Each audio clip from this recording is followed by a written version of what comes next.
Welcome to Wrestling Talk in the Shop, where we cover all things professional wrestling, from new wrestling to classic wrestling and everything in between.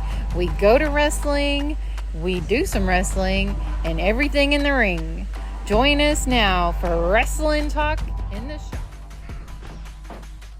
Hey guys, it's Jonathan from Wrestling Talk in the Shop, and welcome back to the channel. And today we're going to do part 2 of the defining moments. I almost said ultimate editions, but defining moments. I don't have a lot of these, and the ones I've got, most of them I acquired from the wrestling collection, but we'll jump right into it. First we have the Ultimate Warrior, the man who gets a new wrestling figure, it seems like every month. I mean, he is, and he's a very toyetic guy, makes a very good toyetic figure, so I understand why. I mean, he, the tassels and the face paint, and he had a lot of big fan base, so I understand why. But this particular one is from WrestleMania 7, and this is when he sent Macho King into retirement, essentially. I mean, this is and then at the end of that match is when Elizabeth they reunited, and I think at SummerSlam they had that. Later that year they had the wedding that everybody was so crazy over, and they were already married at the time. But it was I remember watching it. It was cool. I mean, that was,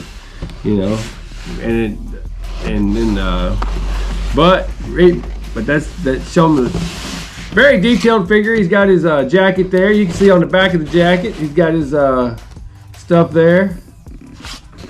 Oh, it's got a picture of him and Macho Man on the back of the jacket. Oh yeah, that was it. And even on the knee pads, see the knee pads. One has Macho Man on it, and one has. Oh yeah, Warrior. I bet that is cool. Yeah, if you had that jacket, you don't tell them what it would be worth nowadays. I mean, there's some Ultimate Warrior memorabilia out there, and you can see the boots. Can you see the boots on there? Mm-hmm. See the boots? Yeah, I mean, he's a very toyetic guy. And of course, he was jacked to the gills, and. Read the back of that for me. Long, luscious hair. Everybody's dream. All right. March 24th, 1991. Ultimate Warrior earns ultimate victory and sends Macho King into retirement. Ultimate Warrior showed his remarkable skill and endurance at WrestleMania 7 when he defeated the Macho King Randy Savage in one of the most thrilling matches in WrestleMania history. In front of a sellout crowd in Los Angeles Sports Arena, the two legendary superstars were embroiled in a bitter rivalry, put their careers on the line in a career-ending match with so much at stake. Both performed like champions throughout the grueling 20-minute face-off. Macho King appeared to have victory in his grasp when he landed his patented flying elbow drop on the Warrior 5 consecutive times. But incredibly, Warrior kicked out of Savage's subsequent pin attempt. Riding an incredible surge of adrenaline, Ultimate Warrior hit the Macho King with multiple massive spears before he pinned him for the victory. Exhausted, Ultimate Warrior put his ring jacket, specifically designed for the match. He held his hands high in the air, signaling to the crowd that he had achieved the ultimate victory. It's a match that will live forever in the annals of WrestleMania lore. Yeah, I remember, after he wore the, I thought that was weird. I think he put the ring jacket back on after the match. And I remember thinking at the time, a lot of wrestlers, I never seen anybody do that. After, they wore them out to the ring, but they didn't wear them back to it. But he did. He put it on after the, and that was on that same card. I believe Hogan beat Sergeant Slaughter for the WWF title, and that was a weird time, and because they had all that Gulf War, and it was over, and they were still building on that story, and they were supposed to go into Los Angeles Coliseum, I believe, but they didn't sell any tickets, so they moved it to the smaller sports arena. But there's that one. Then we got. And also, Ultimate Warrior probably had his best matches with Macho Man, a guy that really wasn't, look at that packaging, one more time. That packaging, this is an early one too, let's see. What series is it? I don't know what series. This is from 2010, so this is when Mattel just acquired the WWE license, and you can definitely tell, this is the Undertaker, we're going to go over it in just a second. But, I mean, the packaging is, lots more. Man, I would love to have that packaging size nowadays. But things change, and I'm just happy we get a little plastic window on the new Elites. but you can still see the figures. But anyway, that's monster packaging compared to this one here, and it is from 2000. So 5 years they shrunk the packaging out, and they've come out with these now. I don't have any of the new ones. I'd like to have a couple of them, but just hadn't got around to buying them yet. And but yeah, you can definitely tell 5 years that packaging changed. But anyway, then we've got this is The Undertaker from let's see what defining moment this is from. Defining moment, March 29th, 1999. Read the back of that for me, Lindsay, then we'll go over that figure there. Okay. I think that's what, WrestleMania 15? Is that what that's from? 99, yeah, because WrestleMania. 15. For months leading up to WrestleMania 15, a heated rivalry developed between Undertaker and Mr. McMahon. Undertaker has vowed to destroy McMahon and take over his corporation, so it was only appropriate that Undertaker take on McMahon's head of security, Big Boss Man, in the most fitting of all matches, Hell in a Cell. Once these ultimate rivals were locked inside a 20-foot-high roofed cage, there was no escape. Early on, Big Boss Man handcuffed Undertaker to the cage and began striking him with his nightstick. But the Phenom broke free and performed his signature tombstone piledriver on the Boss Man and pinned him for the victory. And that was at a time, I believe, in the same match is when they like hung the Boss Man. I believe he was like hanging from after the match. I'm not. It's been a while since I've seen it, but I believe that's WrestleMania 15. But this was during a time when they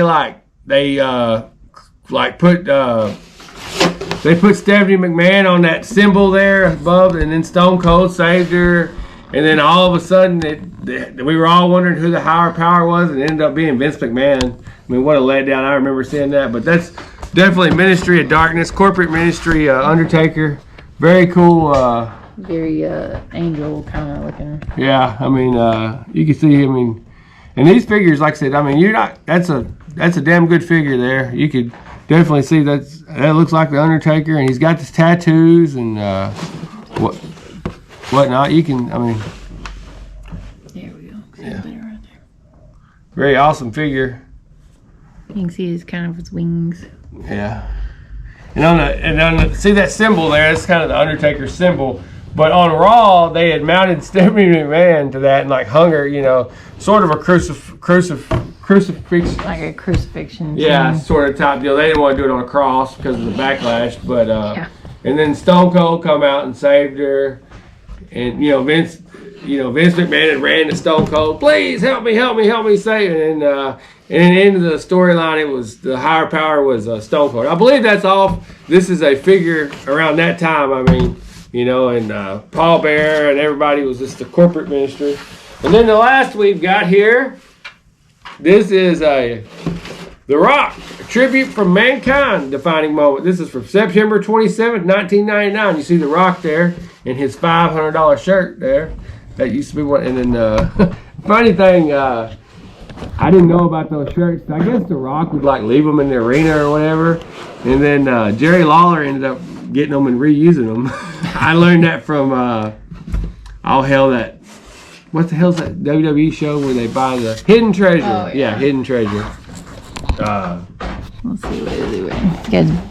He got his boots on. Yeah, he's got his $500 shirt there. I mean, The Rock. The Rock probably and Sock Connection shirt or jacket. This was let's see, was this the read the back of it there.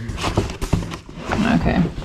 September 27th, 1999. Raw ratings soar when The Rock receives amusing tribute from Mankind. Anyone familiar with the Rock and Sock Connection knows that these three-time World Tag Team Champions never disappoint. And they once again demonstrated why they're considered one of the most entertaining and unlikely tag teams in the WWE when Mankind surprised his former rival with entertainingly twisted tribute. After a sea of balloons fell from the rafters in honor of The Rock's birthday, Mankind brought out three individuals individuals from the Rock's past to join them in the ring. His 6th grade home economics teacher, a high school football coach, and a former girlfriend. Rather than greeting these old comrades with open arms, The Rock kicked each one of them out of the ring with his classic send-off lines. To conclude the festivities, Mankind introduced Yerpole the Clown, who led the crowd in singing Happy Birthday to The Rock, and then presented him with his own personalized Rock and Sock Connection jacket. Although The Rock seemed perplexed by the entire scenario, WWE fans were extremely amused, making this highest rated Raw segment of all time. You can see that was a great time there. I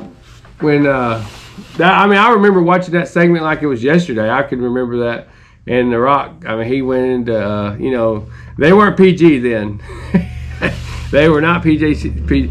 But you can definitely tell can I see the figure there? That's look at the detail on that. And these come with stands. I just now noticed that. I don't know if you can see that through the camera in the box. But why can't we get some stands in the figures today? Yeah. I'd pay $5 extra for a stand with my figure. Even though I don't open many, but. What if you did? But if I did, I'd like a stand. But anyway, The Rock is probably the. As much as it pains me to say it, he's probably the most famous pro wrestler ever. He's definitely beat Hulk Hogan out by a long shot. His movies actually, people want to see them. And most of them anyway. Yeah. Has he had a bad one? I don't know that he's had a bad one. Not lately. What's a bad Rock movie? I've never. He's got some old movies.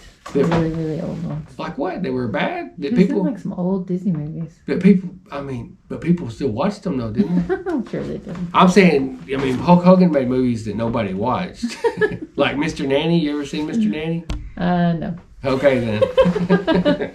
You've seen all the Rock movies. You haven't seen all the Hulk Hogan movies. I think he's like the biggest star in Hollywood now, And hell, anytime he comes back, you can see. All the news people cover it and everything. Oh yeah. But that feud that him and Mick Foley had at the match, at the Royal Rumble there, when he was beating the crap out of Mick Foley with that steel chair, that was probably the craziest thing I ever seen in pro wrestling. I'd just never seen anybody take chair shots to the head like Mick Foley did in that match.